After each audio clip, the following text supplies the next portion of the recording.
Eu queria convidar você a estar ouvindo a palavra que o Senhor tem colocado ao meu coração, para que eu possa estar compartilhando com você nessa manhã.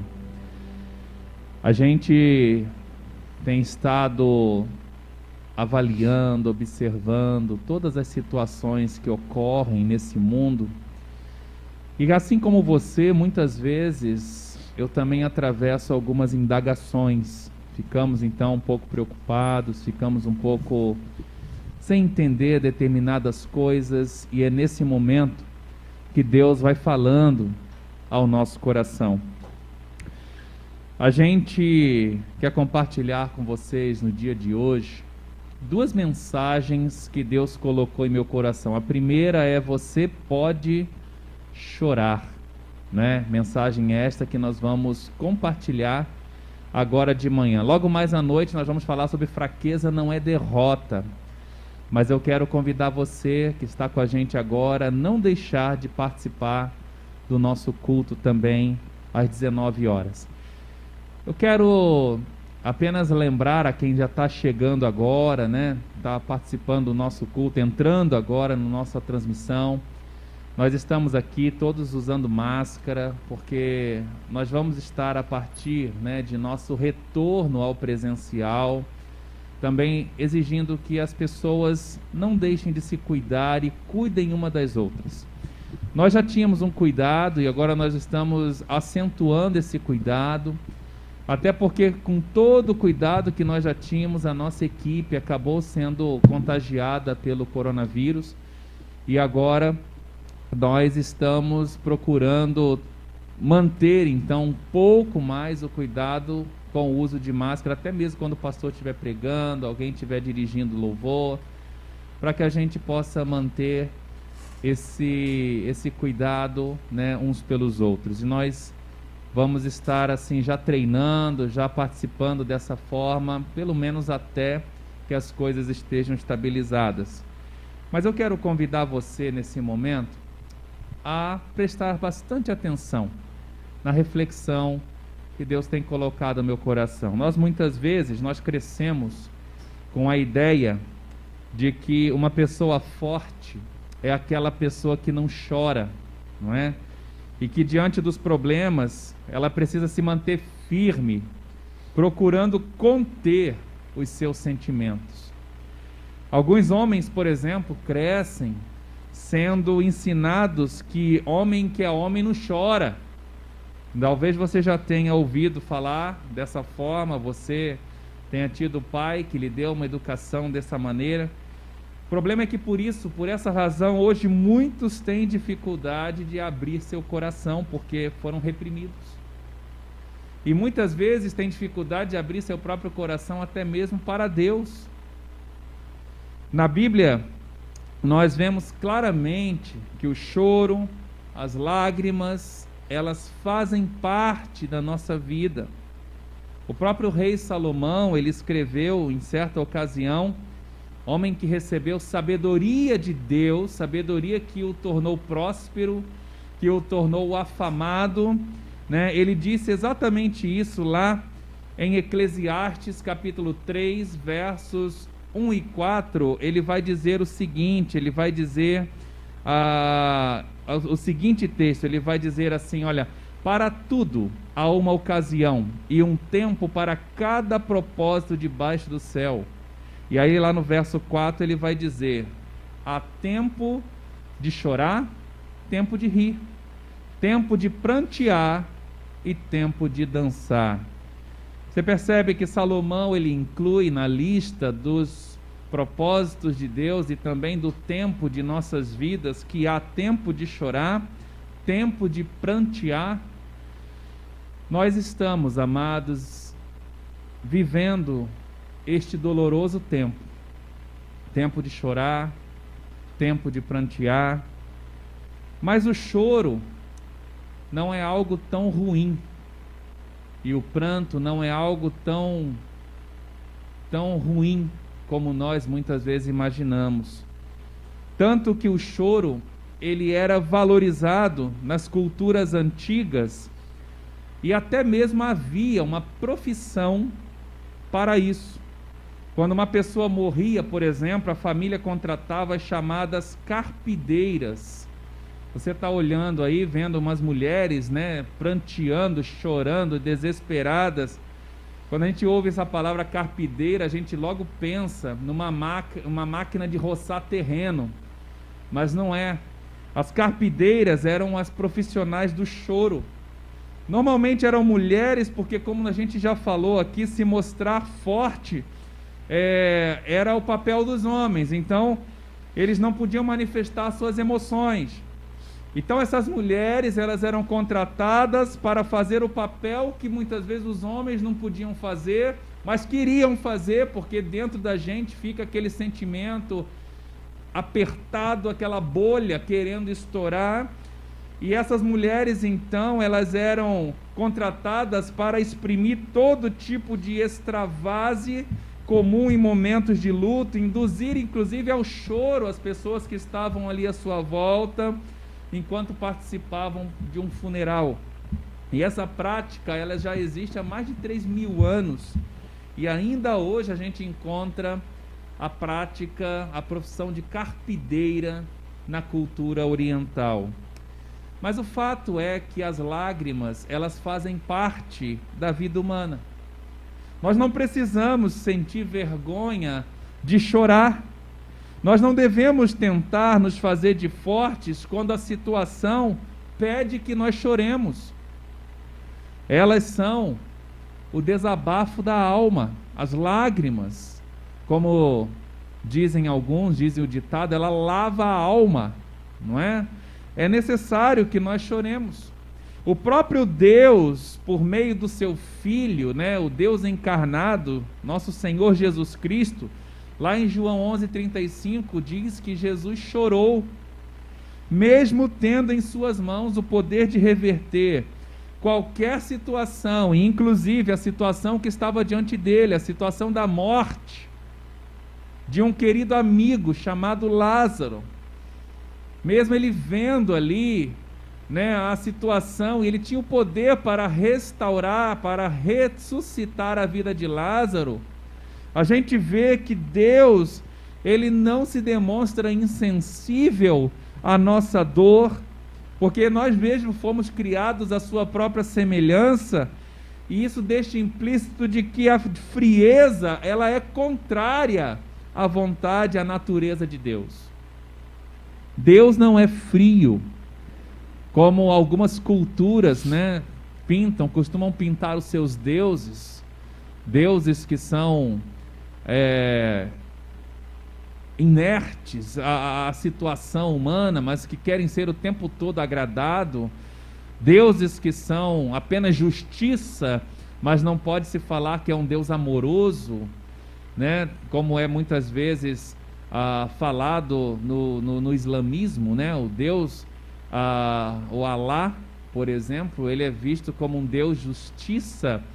Muitas vezes o que é dito de Alá é que ele, às vezes, ele é misericordioso, mas nunca se poderia referir a Alá como alguém amoroso, né? Um Deus que se faz presente na realidade da vida humana, um Deus que deixou os céus para pisar na terra e estar conosco.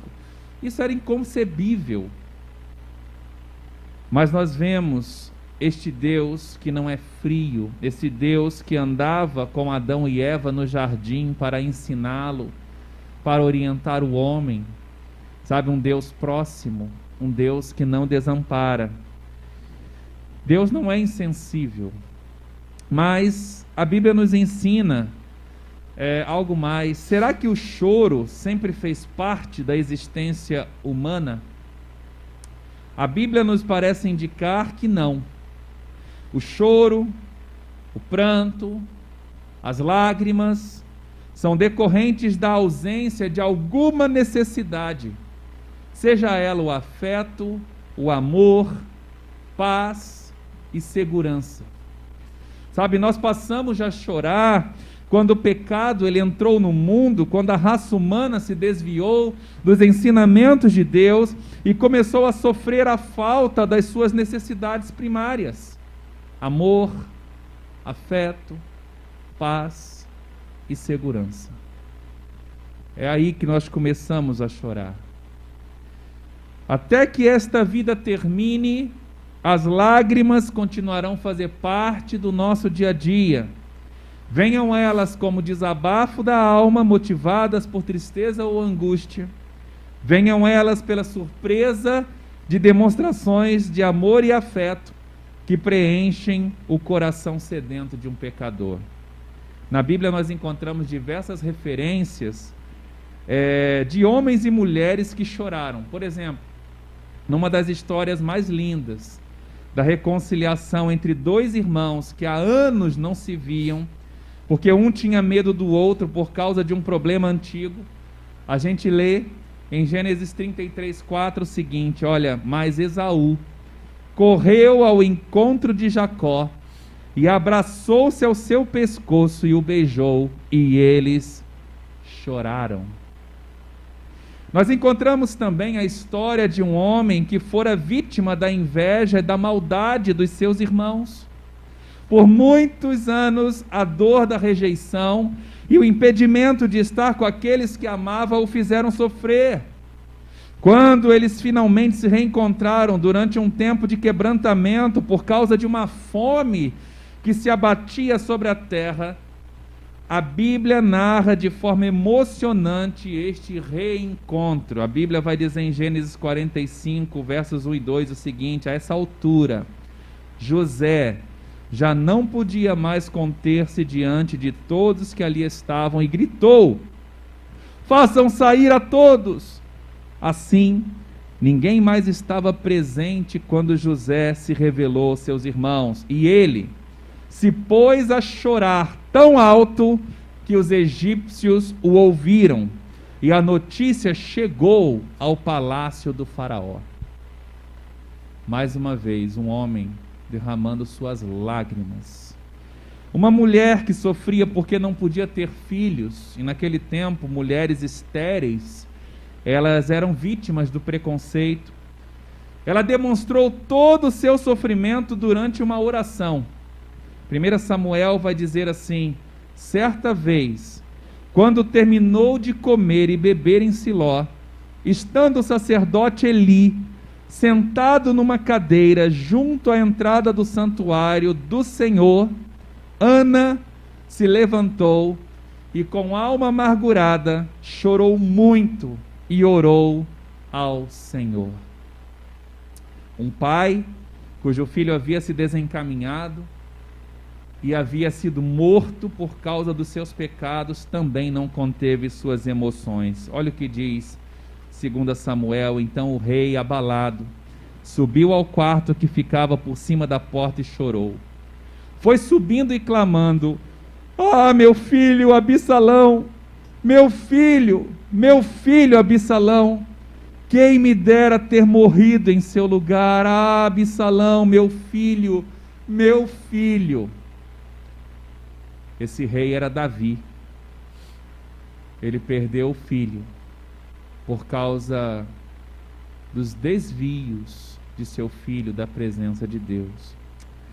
Um discípulo que amava profundamente o Senhor Jesus, diante da sua fraqueza, por causa do medo, ele ficou profundamente arrependido quando se deu conta da sua deslealdade para com seu mestre. E ele disse assim, a Bíblia diz: então Pedro se lembrou da palavra que Jesus tinha dito: antes que o galo cante, você me negará 3 vezes. E saindo dali, chorou amargamente. A gente conhece também a história de uma mulher viúva que chorava com profunda tristeza enquanto saía da cidade de Naim para enterrar seu único filho. E uma grande multidão, sentida pela dor, a acompanhava quando Jesus se aproximou para consolá-la. Temos também um jovem pastor que não escondeu o seu choro decorrente do ministério ao ver o seu amigo sofrendo por causa da mensagem de Jesus. Foi assim que Paulo procurou consolar Timóteo, quando ele diz: lembro-me das suas lágrimas e desejo muito vê-lo, para que a minha alegria seja completa. Uma mulher que não aguentava mais o peso da culpa dos seus pecados, o sentimento de vergonha, de humilhação, ela se viu em desespero e ela realizou um gesto de profundo quebrantamento do coração que a curou definitivamente quando ela se colocou atrás de Jesus, a seus pés, chorando.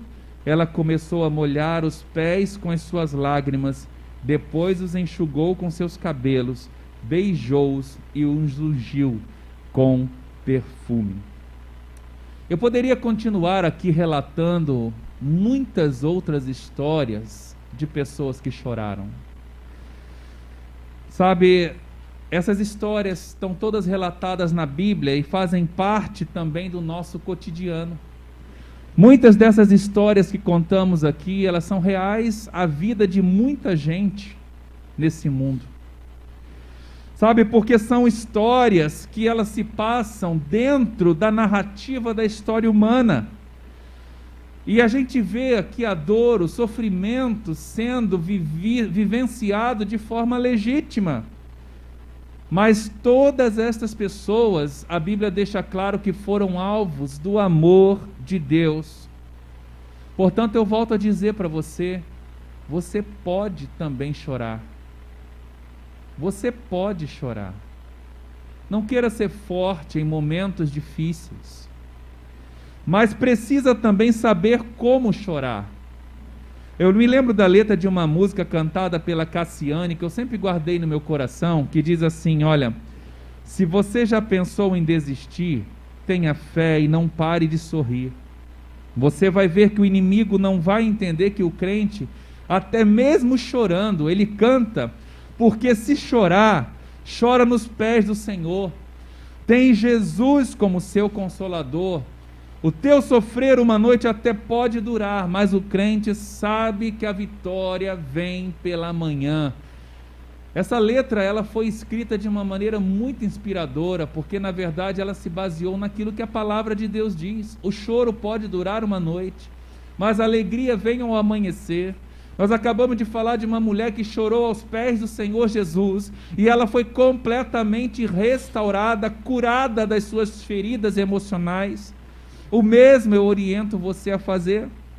E então eu quero dizer aqui para você 3 coisas que eu aprendo, sabe, da palavra do Senhor. Primeira, você pode chorar, porque Deus recolhe todas as suas lágrimas. Lá no Salmo 56:8 é dito isso: recolhe as minhas lágrimas em teu odre. Acaso não estão anotadas em teu livro? Deus tem cada uma das nossas lágrimas registradas em seu livro. Isso significa, sabe o quê? Deus não está indiferente ao nosso sofrimento, à nossa angústia, mas Ele também diz que você pode ir a Ele com certeza de que será atendido. O autor de Hebreus, ele disse que Jesus, naquilo que sofreu, ele foi aperfeiçoado, ele passou as mesmas coisas que nós passamos. Jesus também chorou, Jesus clamou, Jesus pranteou. Mas uma coisa que Jesus diz, ele diz assim: venham a mim todos vocês que estão cansados, sobrecarregados, e eu vos aliviarei. Jesus sempre ensinou os seus discípulos a viverem uma vida de oração, uma vida na presença do Pai. E Jesus foi o maior exemplo disso. Frequentemente o Senhor, ele se via num lugar deserto para buscar a face do Pai, para estar na presença do Pai. Enquanto ele esteve aqui como homem, como alguém que estava sujeito ao sofrimento, ele se abastecia de força na presença de Deus. Você também pode confiar que cada lágrima que você derramou será usada por Deus para te abençoar. Todas elas estão registradas no livro do Senhor. Ele é o Deus que transforma lágrimas em bênção. Deus, repito, é o Deus que transforma tuas lágrimas em bênçãos. Eu convido você a chorar, chorar sim, na presença de Deus. Uma segunda coisa que você precisa guardar no seu coração e que você deve anotar aí também é que você pode chorar, porque existe um Consolador. A palavra de Deus diz assim: Deus, porém, consola os abatidos, consolou-nos. Paulo vai dizer isso. Jesus também vai dizer: bem-aventurados os que choram, pois serão consolados. Tanto Paulo como o próprio Senhor Jesus afirma que Deus consola os abatidos, os que choram. Entretanto, esse consolo não é uma coisa que é dada a todos, mas aqueles que recebem em suas vidas o Consolador, o Espírito Santo.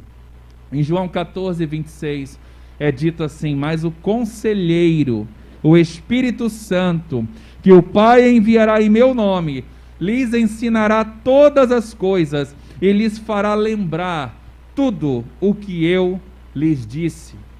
Essa versão, que é da Bíblia NVI, usa a expressão conselheiro ao invés de consolador, como nas versões antigas, porque entende-se que no sentido prático, o trabalho de um consolador é exatamente aconselhar, é orientar nesse tempo em que as nossas emoções nos colocam em confusão.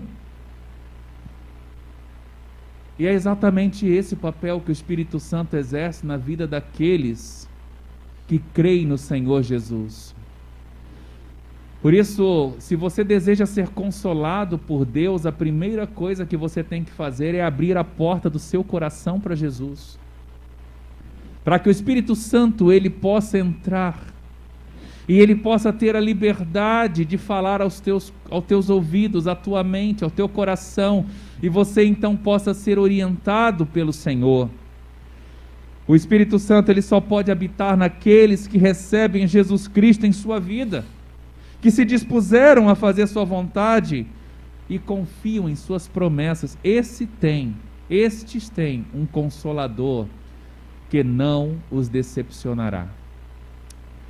E uma última coisa que a gente aprende na palavra de Deus é que você pode chorar, porque o seu consolo servirá para consolar a outros.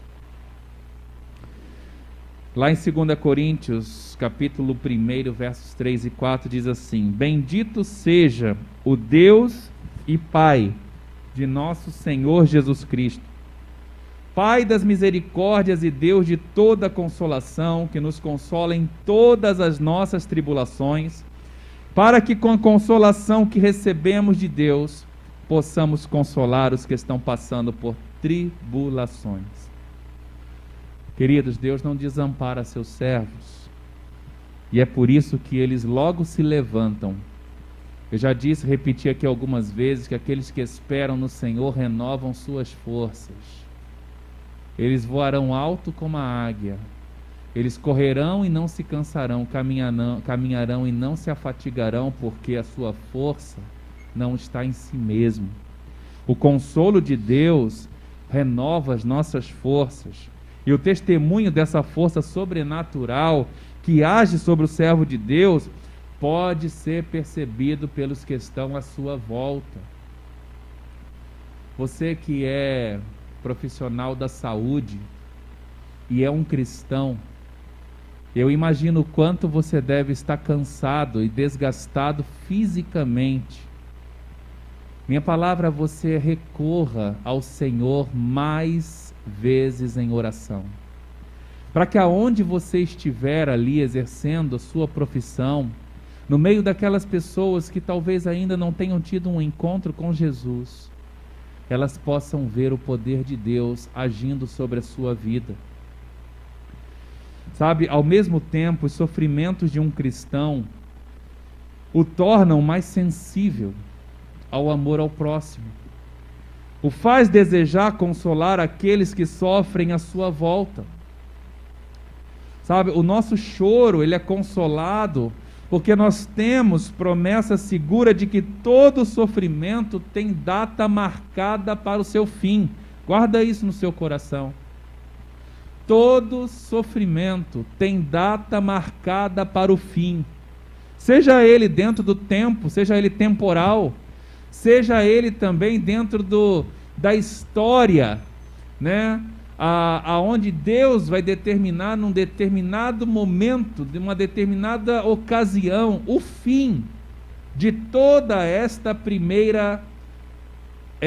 desse primeiro estágio da história, para então inaugurar um novo estágio, esse estágio no reino de Deus, no reino dos céus, aonde a Bíblia ela deixa muito clara lá: Deus limpará de seus olhos toda lágrima, e não haverá mais morte, nem pranto, nem clamor, nem dor, porque já as primeiras coisas são passadas. Vou repetir para você, ó.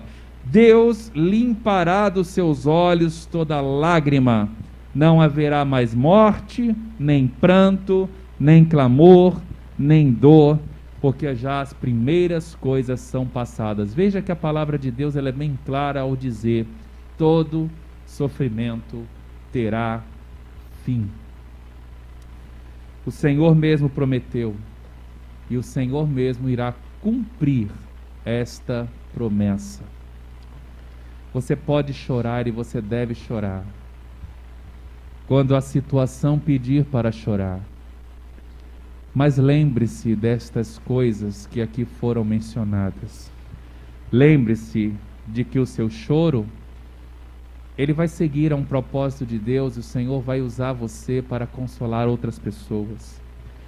Lembre-se de que, se você chorar, Jesus garante um consolador ao seu lado, que Ele não vai te deixar sozinho.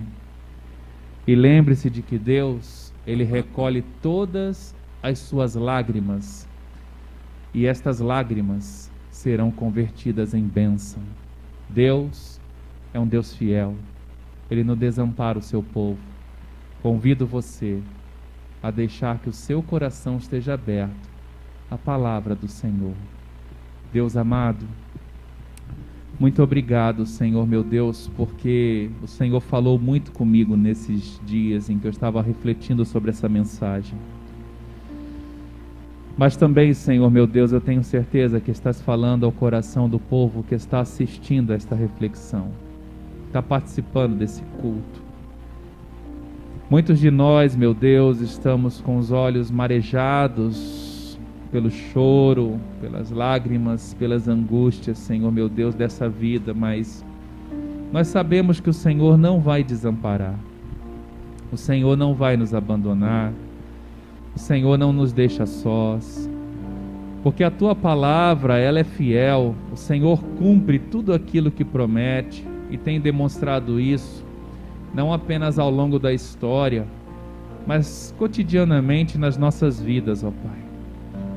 Ah, Senhor Deus, eu peço ao Senhor que essa mesma esperança que trazemos no coração, que renova a nossa paz, renova a nossa alegria, nossa vontade de servir e de viver, possa encher o coração de cada pessoa, meu Deus, que está ouvindo essa mensagem nessa manhã, Senhor meu Deus, em nome de Jesus, que nós possamos deixar que o Teu Espírito Santo realmente venha habitar em nosso coração, possamos convidar Jesus para caminhar conosco, para viver a nossa vida, para que realmente nós possamos ser orientados no meio de toda esta confusão que, meu Deus, vemos acontecer no mundo, e muitas vezes nós mesmos, dentro de nós, não sabemos o que fazer. Somente o Senhor pode nos dar direção, que nós não saiamos da Sua presença, se chorar, possamos chorar aos Teus pés e nos colocarmos debaixo das Tuas asas,